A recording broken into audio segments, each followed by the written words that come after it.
I personally, for the most part, especially with my segment of business, which are small, medium-sized law firm, we're really trying to find clients for them locally within a 20 to maybe 30 mile radius. And lawyers will always ask me, well, I want business from this, county, which is 50 or 60 or 70 miles away. And I said, yeah, you might get some referrals from 50 or 60 miles away, but trying to get someone from the internet inspired to give you a call versus all of the other businesses or law firms that are in that area, that's a real tough sell. So let's focus on the geography of the people who are most likely to hire you the fastest and the most. Let's look at local and let that be the center of the bullseye first. Hey there, I just want to take a quick break from today's podcast to tell you about an event that we're hosting August 1 and 2. I'm going to be hosting a small, intimate event for solo and small firm lawyers here in our offices in Fairfax, Virginia.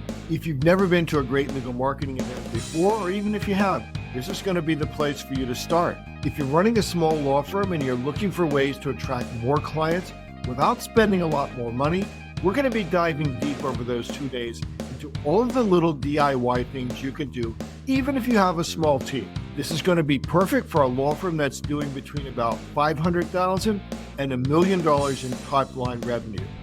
If you're making more money than that, good for you. You're doing a lot of things right, but this event isn't for you. Let me tell you what this is not. This is not an event where, under the guise of a seminar, we're going to be selling you websites, pay-per-click ads, or other digital marketing media. That's not our space in the market. This is where you're going to learn how to effectively use your next hour and your next dollar in growing your law firm. We'll be part lecture and part workshop. There'll be some prep work to do before the event and some post-event follow-up so we can answer lingering questions and keep you motivated to building a better life for you and your family. Together, let's figure out why you're not making more money, getting better cases, and converting more of your leads. Again, this is August 1 and 2 in our offices in Fairfax, Virginia. And if you want to be on the early list of people who are getting up-to-date information, just shoot me an email at ben@greatlegalmarketing.com. That's ben@greatlegalmarketing.com, and I'll make sure you're one of the first to know.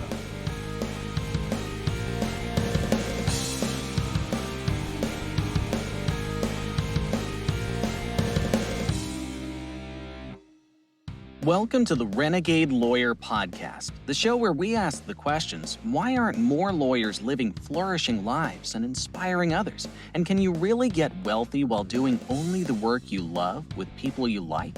Many lawyers are. Get ready to hear from your host, Ben Glass, the founder of the law firm Ben Glass Law in Fairfax, Virginia, and Great Legal Marketing, an organization that helps good people succeed by coaching, inspiring, and supporting law firm owners. Join us for today's conversation.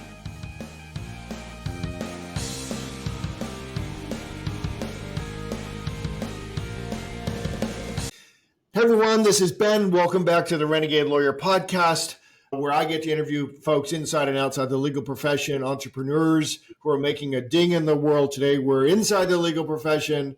I've got Doug Bradley, Everest Legal Marketing. Doug's got an interesting backstory because he started, a part of his history is with Martindale Hubbell and lawyers.com, which if you're old enough, you'll remember when they were, I think, more important than they are today. But then he started his own entrepreneurial venture. We're going to talk today about web development, SEO, AI, all these things. And Doug, one of the reasons I do the podcast is I get to talk to experts and ask them questions, the answers I want to know about for my own stuff. So welcome to the episode. Thank you so much, Ben. I'm really happy to be on, and thanks for giving me the opportunity to talk. Yeah, before we went live, you told me you're out there in Southern California in a great weather environment, except when it gets too hot. Talk to us a little bit about your journey, because this is a show for entrepreneurs, and of course our audience is probably mainly lawyers, but I know that it's beyond that. And folks are always asking, so many folks, Doug, like they have a job, but they see an opportunity or they want an opportunity and they take risks and they have fears and all that stuff. So tell us a little bit about how you went from corporate world, and Martindale Hubbell was not the only corporate venture, right? To Everest Legal Marketing. And actually, I think it starts a little before Martindale Hubbell. My first real advertising job out of college was in the Yellow Pages. And yeah, so I know you'll remember those, but maybe some of the younger audience members, I didn't realize when I was growing up that businesses paid to have ads in the yellow pages. It just didn't even occur to me that it was even advertising. It was just the place you went to go find someone that you needed when you needed them at that moment.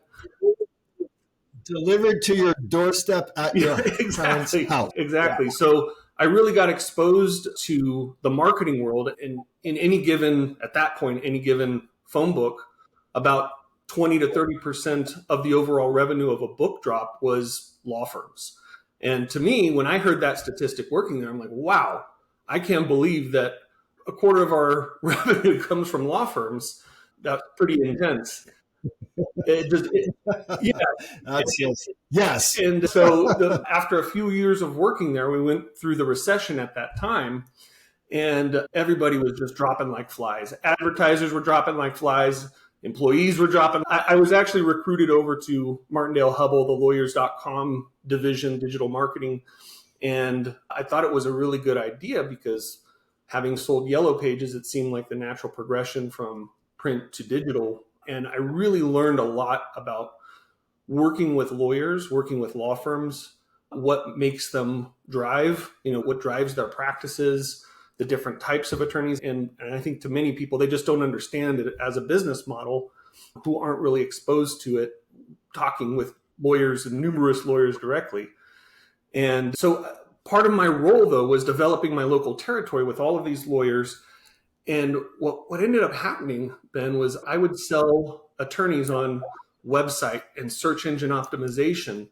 And I would tell them, we're going to, get your website on page 1 of Google, and we're going to get you visibility for X, Y, and Z.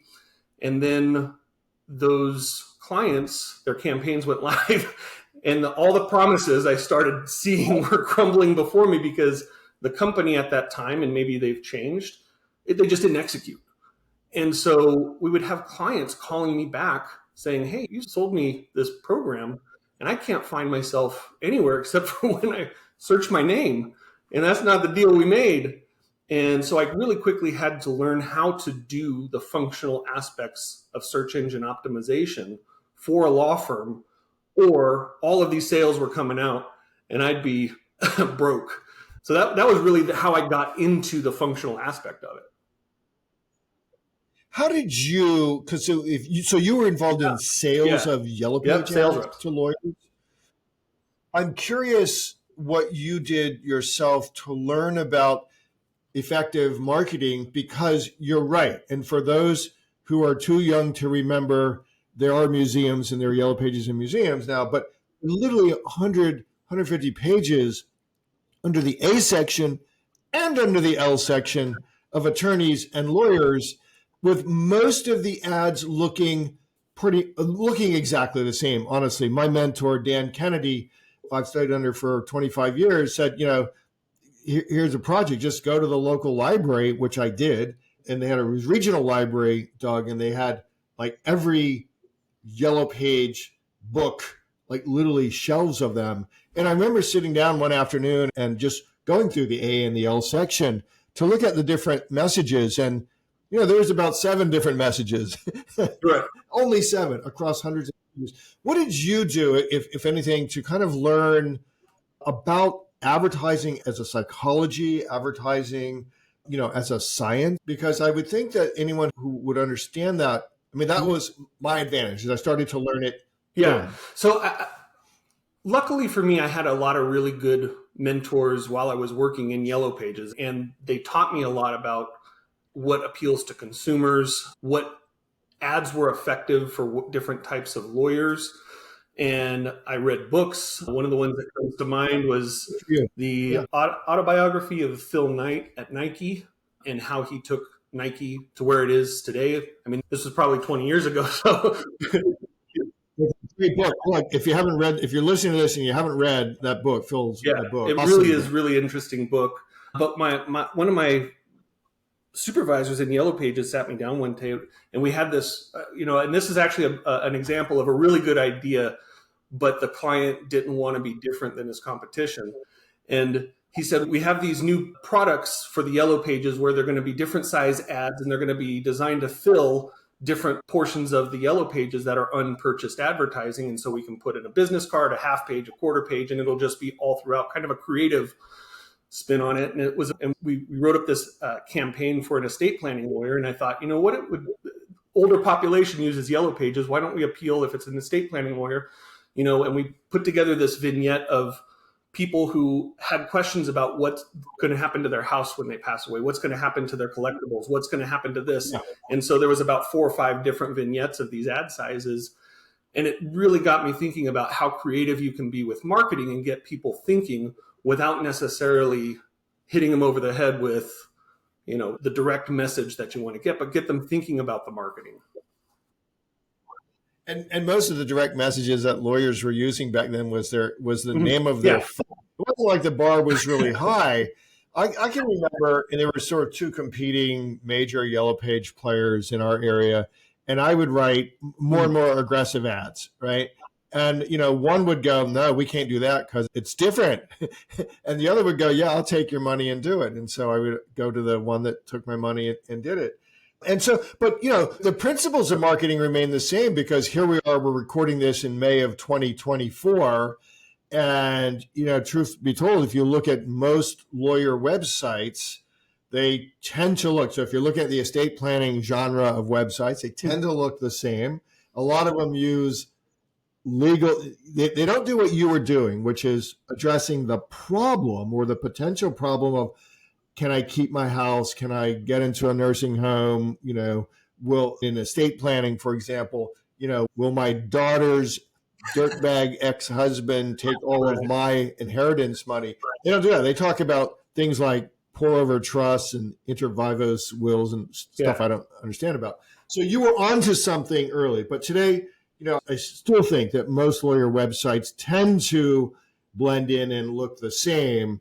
And so I'm curious about what your coaching is, because your target is solo and small firms, much like the audience of Great Legal Marketing, who are trying to battle, Doug, guys and gals who are spending, I've heard, $30,000, $40,000, $50,000 a month in some metropolitan areas in PI just on SEO, which is, for our market, huge.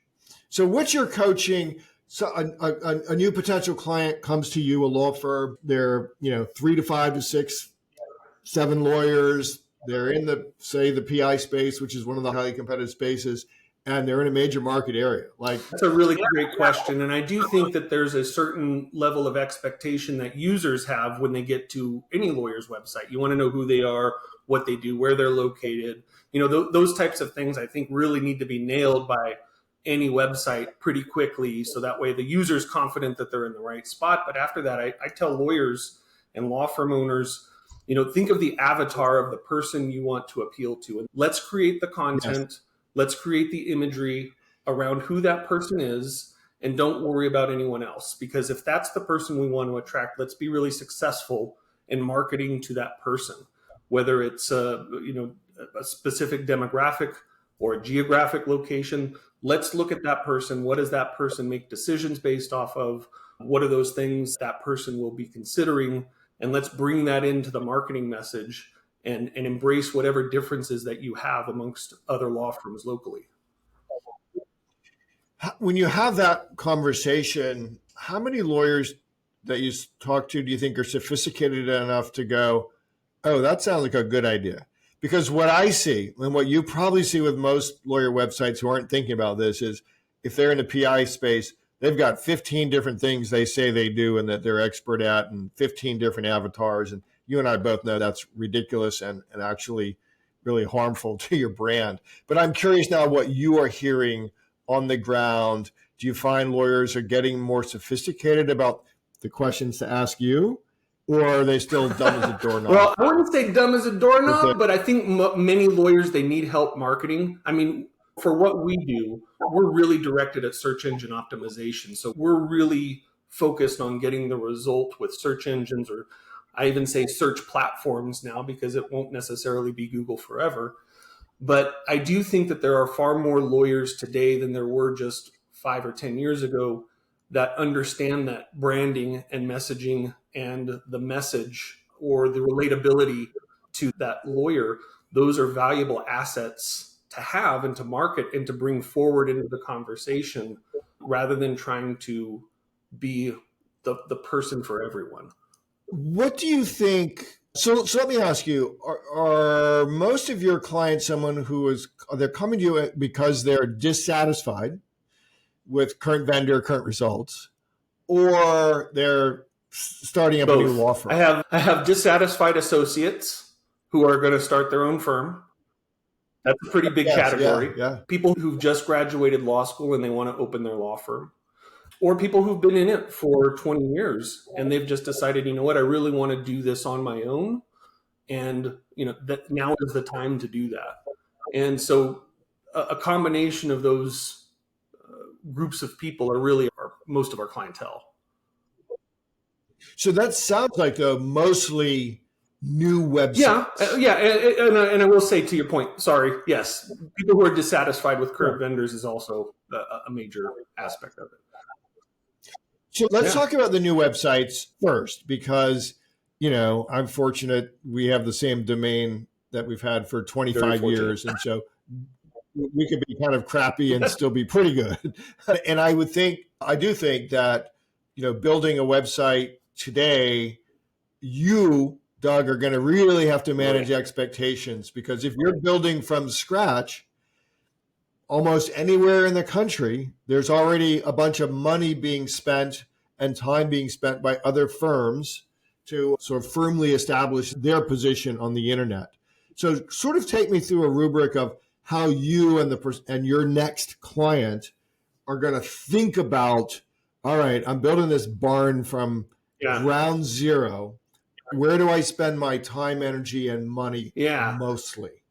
I think, my brain goes to technical, and I think of what are the things, if I was lawyer Doug and I was going to start a website tomorrow and I wanted that to be the linchpin of my online marketing, what would that look like? And I actually just had this conversation of this past Saturday with a dissatisfied associate who's getting ready to leave his law firm, and he's kind of building up the infrastructure of online marketing and what to call it, what the domain will be. And the suggestion was his name and, so-and-so law firm, or, something of that sort. And the area of law that he wanted to practice was pretty specific. And my guidance to him was, think about your domain as something, if you're building this law firm to bring on other people, potentially other partners, and then eventually at some point you may extract yourself from this firm. Maybe you'll retire, maybe you'll move on to something else. You want this domain to have, some communication other than your last name, at least at this point. You might want to change that later on. I think that's exactly right. So ours is Ben Glass Law, but that's because that's what it was in 2005 or something. But today, knowing what I know at age 66, I would be building something, if I was building from ground up, that I could sell. Firm and domain, and it would be, yes, exactly.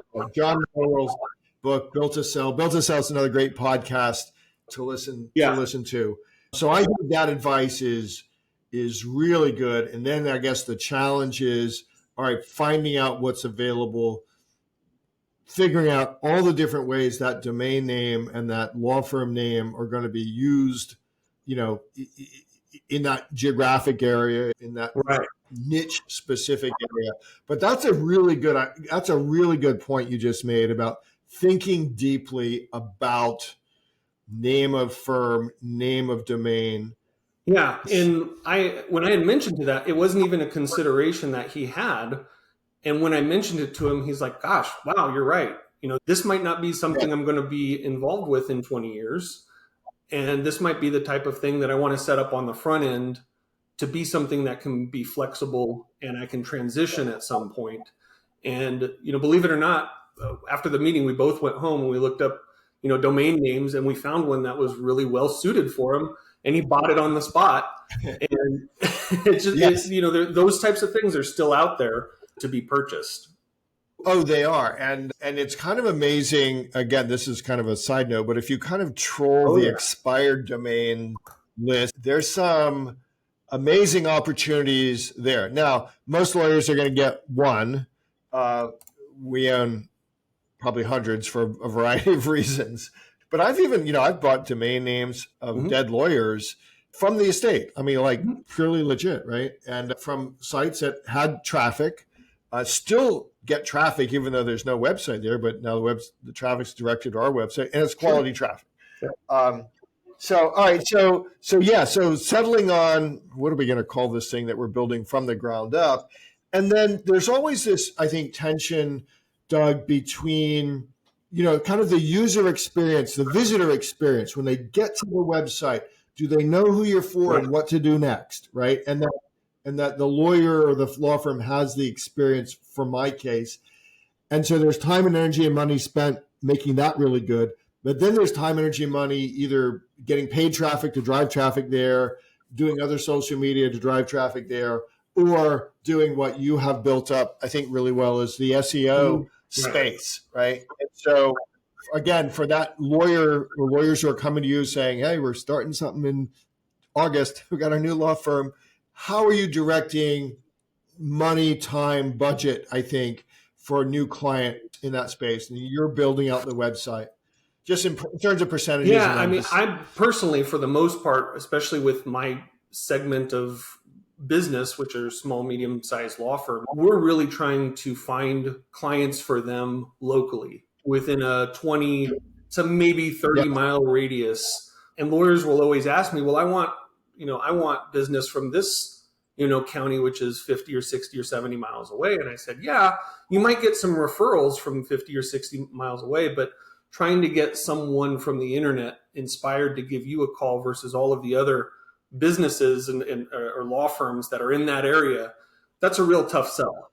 So let's focus on the geography of the people who are most likely to hire you the fastest and the most. Let's look at local and let that be the center of the bullseye first.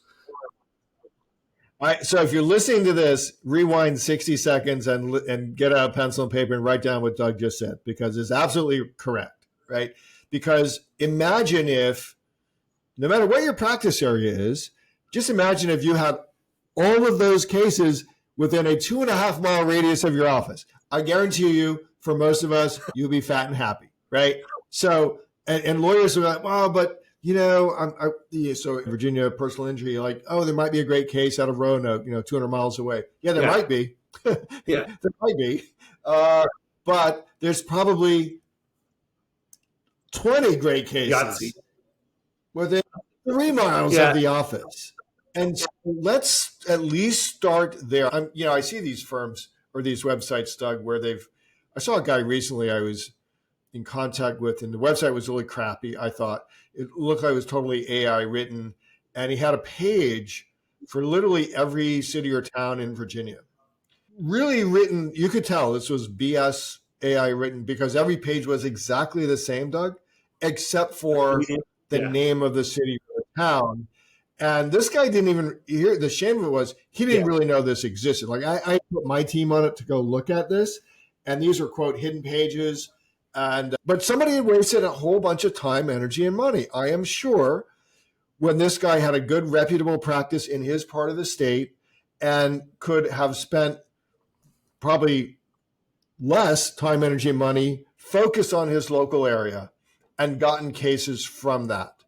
So do you get pushback when you're making that recommendation, or do the lawyers go, yeah, that sounds really good idea? Usually most lawyers embrace it. And what I would say is just kind of backing up to what that, to me, I think a lot of attorneys conflate visibility with conversion.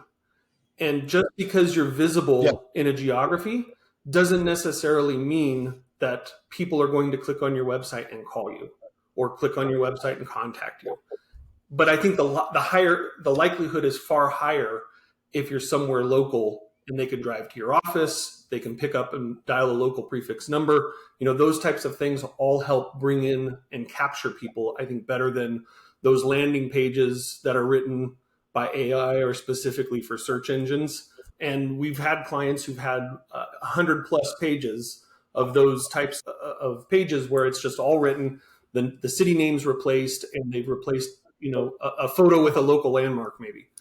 And Oh, that would be the high end of sophistication. I think you're right, and I was going to ask you something about that, but now it slipped my mind. What That's all great right. part of old people. Okay, so focus on locals. Spend your capital, your time, and your money on local first, and then talk to me about that user experience, the visitor experience, because I think a lot of firms fall down on this. You click on the button, it doesn't work. You submit a form, but then the landing page for the form is kind of crappy. By the way, nobody calls you back in 3 days Yeah. after you've filled out the form. So talk about your work there in making this an easy to use resource for the consumer who has either heard your name and went to your website or found you through search or paid traffic. Yeah, I think that's a big part of user satisfaction and user confidence. And Google knows it too, because Google tracks these things. One of the things that's been exposed with Google's recent antitrust lawsuit is the amount of attention that Google pays to and behavior once traffic is on your website. They like to know how long they were there, what pages they went to, if they clicked on something, what happened when they clicked, did they click the back button, did they exit back to search, did they redo their search? And those types of things were things that I think a lot of SEO people thought of and thought were important before, but Google never really confirmed it. Well, emails that were basically made public through the discovery process through this antitrust lawsuit have now really confirmed that a lot of those things are definitely ranking factors. So the things that people do on your website, if they're broken, people will leave your website, and Google's algorithm does take note of that. So pause there for a second. You've been paying closer attention to this antitrust lawsuit than I have. Sound like to the extent of trolling emails or articles about emails. Those would be good article topics if you want to write something for our journal, because that's really interesting, right? And you've dug deep into something that most of us aren't paying a lot of attention to because we simply don't have the time to. And here's the point I wanted to make. Now my brain kicked back in about local is that even though we lawyers go, oh, well, if you could be 200 miles away, we'll meet by Zoom.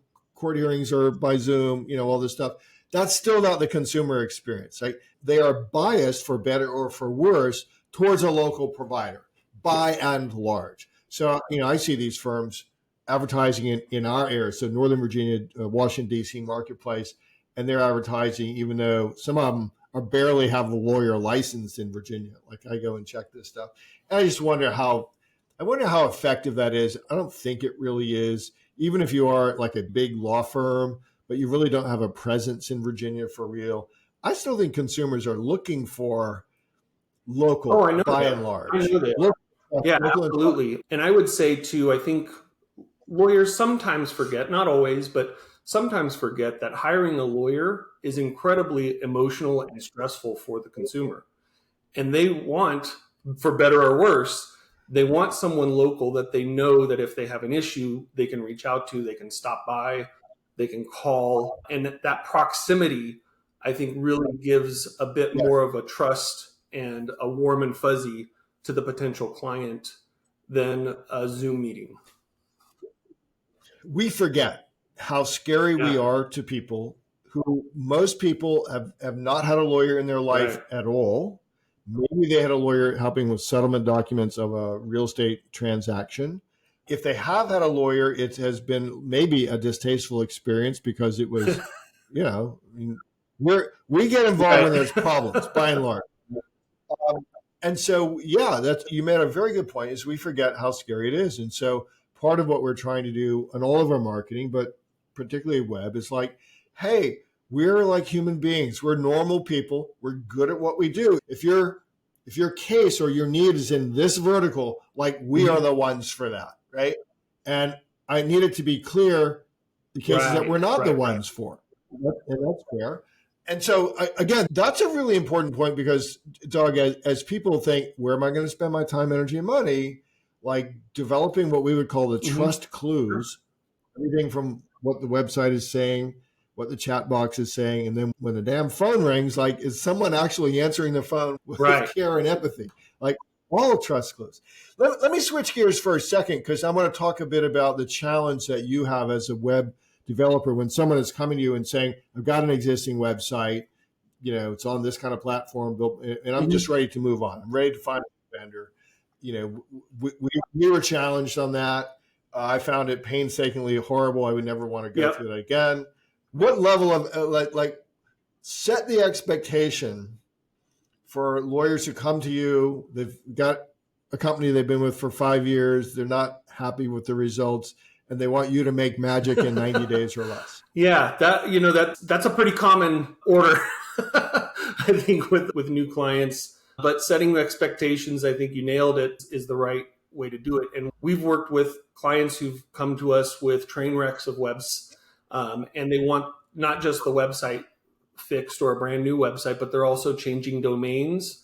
And that creates a whole different set of problems where if you don't have a very specific set of transitioning and migrating from one domain to a new domain and managing all of the redirects, then also what do we do with the old emails and how do we coordinate all of this? You really need someone who understands all of those functional things that are happening with the website, and that the client, my client, a lawyer, understands these are lots of things that need to happen simultaneously, and hopefully in the process there's no technical issues that happen along the path. Right. But the other thing that we do is during our discovery process is what is the client wanting, and where do they want to draw cases? What type of cases? What severity of cases? What does their avatar look like? And so through that process, we develop content and we develop a strategy. And where are we marketing? How are we marketing? What are we saying? What are we not saying? And so along the way, we're setting those expectations, but we're also saying, here's the deliverables. Once we actually implement this plan and we're going forward, we're going to be tracking traffic. We're going to be tracking rankings. We're going to be tracking on-site behavior. We're going to be looking at all kinds of things. And these are the metrics that we're going to go by, as well as how many times did your contact form get submitted? How many times did your phone ring? Are you getting the clients that you want? Are you not getting the clients that you want? So it's a very interactive exchange for the most part. I'm curious about the tech stack of recommendations of other technology that you use or recommend with Everest. For example, many of us use programs like Lead Docket, Zapier, we'll have a CRM, and we're trying to get them all to talk to each other with some level of accuracy. A challenge for sure. Do you have favorites? I recently started using a pretty cool feature that's been around for a while called If This Then That. And it's basically this little, it's a great little simple tool that just allows you to say, if something happens, then do this. And that's been helping me with track some things like mentions on Twitter and some other things. And I'm learning more about that tool.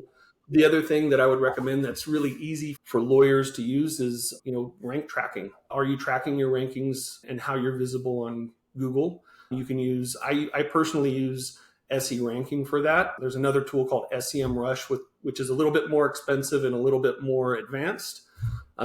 Those are great tools and they're very consumer friendly. They're not difficult to navigate. So things like that. I like ChatGPT is great. I think it's a great tool to use, not to lean on too heavily, but definitely helpful to leverage. And then the other thing I think that a lot of lawyers need to be personally engaged in is their Google business profile. Yeah, that is something I think that you really need to understand what's happening on your map location within Google and how people are responding, clicking on your website, calling you, and all of that activity that you can see that users are actually doing on your business profile in Google. The Google business profile is a missed opportunity for most firms because I know Google rolls out new features and they roll them out sort of regionally. And so, what a firm in your part of the country, Southern California, may have available is different maybe from a firm in Northern Virginia. But we have found that to be a terrific source of new business. We try to maximize all the pieces. So we have products up there. We have lots of photos. We have lots of questions and answers. And of course, we have lots of quality, authentic reviews and replies to reviews and all of that. So again, for anyone who's listening to this, if you and your web team aren't maximizing everything that Google really is giving you, I think, with this business profile, that's missed opportunity. Yeah. All right, got a couple minutes here.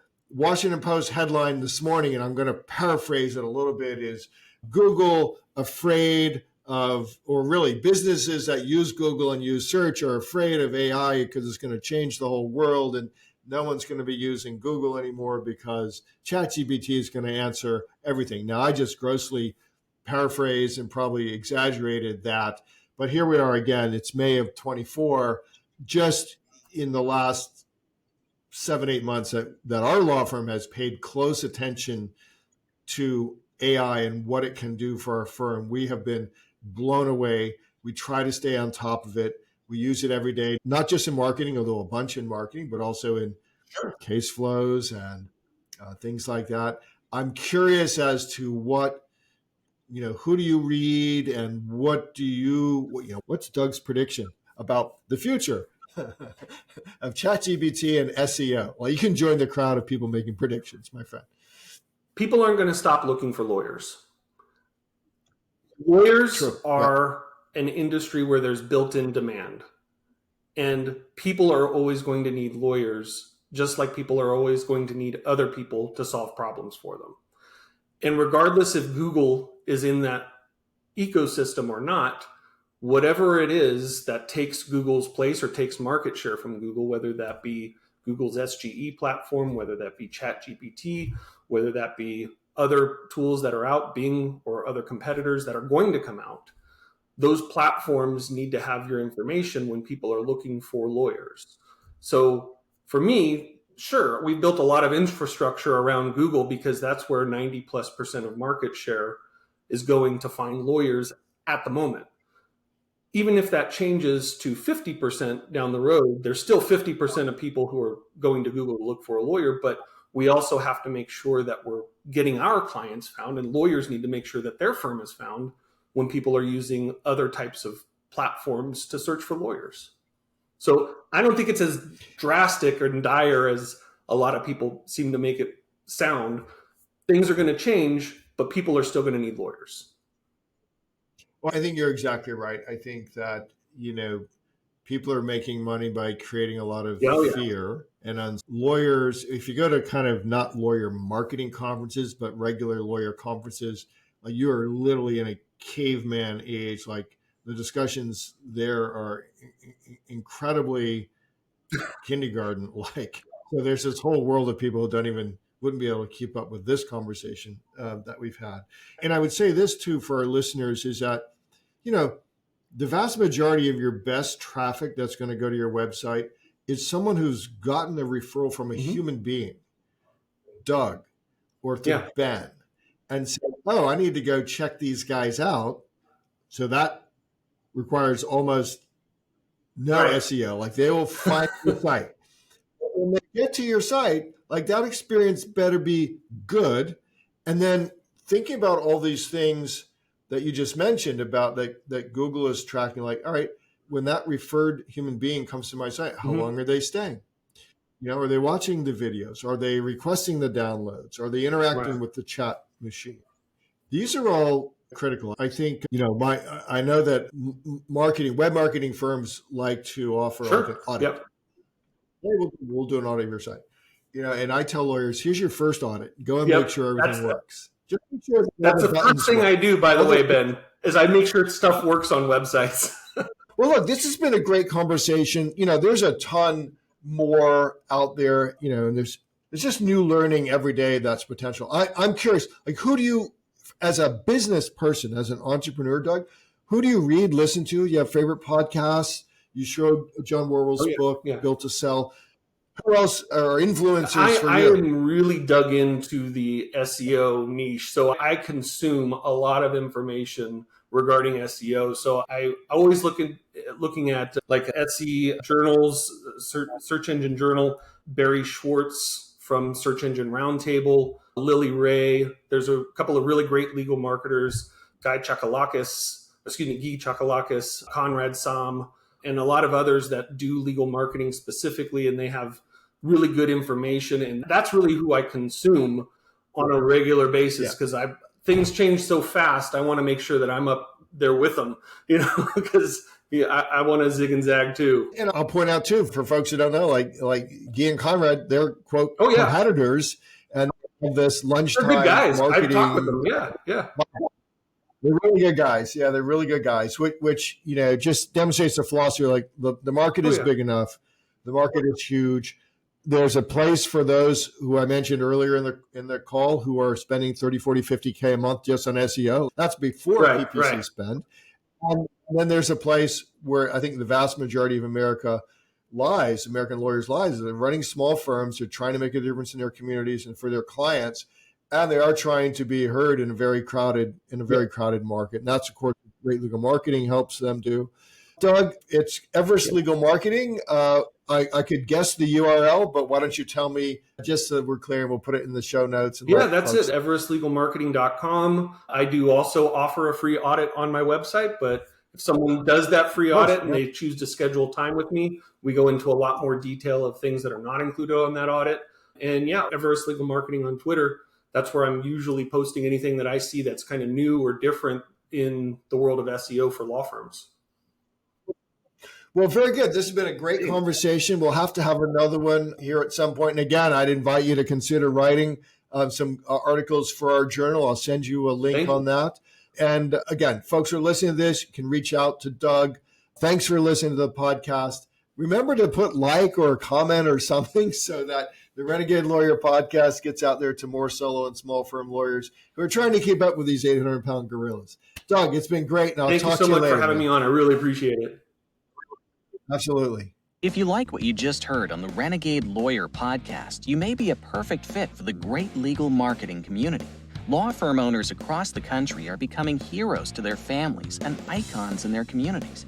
They've gone renegade by rejecting the status quo of the legal profession so they can deliver high-quality legal services coupled with top-notch customer service to clients who pay, stay, and refer.